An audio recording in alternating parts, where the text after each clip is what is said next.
Mukhang gusto pa ng isang kampiyon ang NU Lady Bulldogs dahil intact pa rin ang core players nito. Mukhang mahihirapan pa ang mga karibal nitong paaralan katulad na lamang ng Lasal at Uste. Ano kaya ang strategy ngayon ng ibang kupunan ngayong mas lalong lumalakas ang NU Lady Bulldogs para sa Season 87? Pero bago pa man ang lahat, kung hindi ka pa nakapag-subscribe, please like and subscribe at pakispike na rin sa bell button para laging updated sa mga volleyball ganap. Nagpasya ang team captain na si Erin Pangilinan at ang middle blocker na si Sheena Turing na manatili para depensahan muli ang titulo sa paghahangad ng back-to-back para sa Season 87. Kinumpirma ni na Pangilinan at Turing ang kanilang pagbabalik para sa national use sa social media kung saan ang parehong mga manlalaro ng volleyball ay naglalayong tulungan ng kupunan na masungkit ang ikatlong titulo sa huling 4 na taon.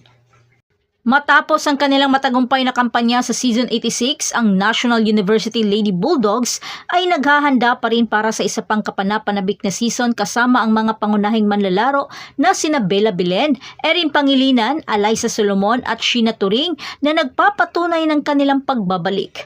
Ang core ng kupunan na nagwagi ng kampyonato ay muling magtitipon at nagtatag ng potensyal na sunod-sunod na pagtakbo para sa titulo sa Season 87.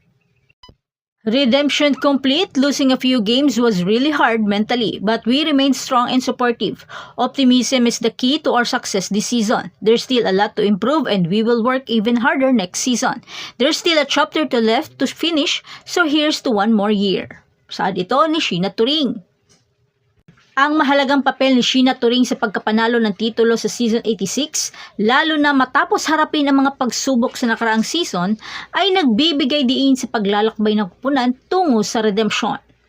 Sa pagmumuni-muni ni Turing sa kanilang naisagawang redemption sa season ay nagpapakita ito ng mental toughness at optimismo na nagtulak sa Lady Bulldogs patungo sa tagumpay. Sa layuning patuloy na nag-improve at hindi nagbabagong dedikasyon, handa ang kupunan na harapin ang mga hamon ng darating na season. Pagkakaisa at determinado pa rin ang NU sa kanilang muling pagsabak sa bakbakan, kaya abangan ang NU Lady Bulldogs sa kanilang paglalakbay sa Season 87 na mas pinalakas ang kanilang determinasyon, katatagan at hangarin na makuha muli ang kampyonato. Pero syempre mukhang di papayag ang Lasal niyan, lalo na sina Angel Canino at Detdet Pipito ng Uste. Kaya mas lalong kaabang-abang ang Season 87. Bagamat mas lalo mang pinalawak ni Canino ang kanyang karanasan sa Alas Pilipinas, 3 naman sa NU ang pambato katulad nila Panique, Belen at Solomon. Kaya tibayan na lang ng loob at palakasan ng determinasyon. At iyan na ang lahat para sa ating update ngayon mga ka-Joust. Manatiling nakatutok para sa iba pang mga balita mula sa mundo ng Philippine Volleyball. Huwag kalimutan mag-like, mag-subscribe at spike ang notification bell para hindi ma-miss mga susunod na video. Hanggang sa muli, patuloy na mag-spike at mag-dig sa ating channel. Thank you so much! Thank you so much! Thank you so much! Thank you so much! Thank you so much!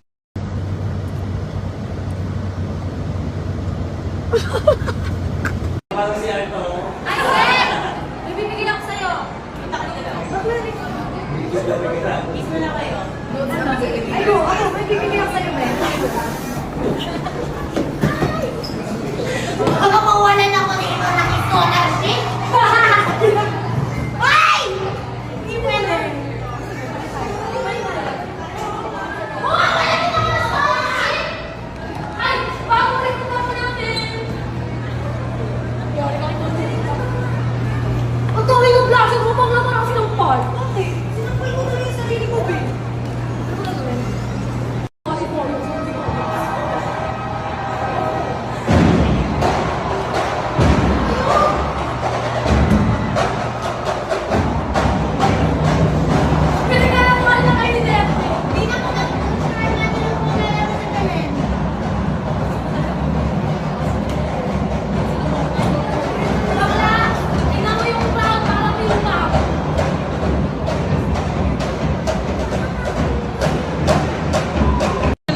bahay naman. ay! Mawalan ako ng scholarship.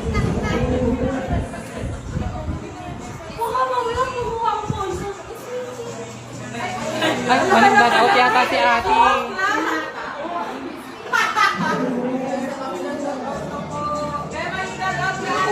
Maling out eh.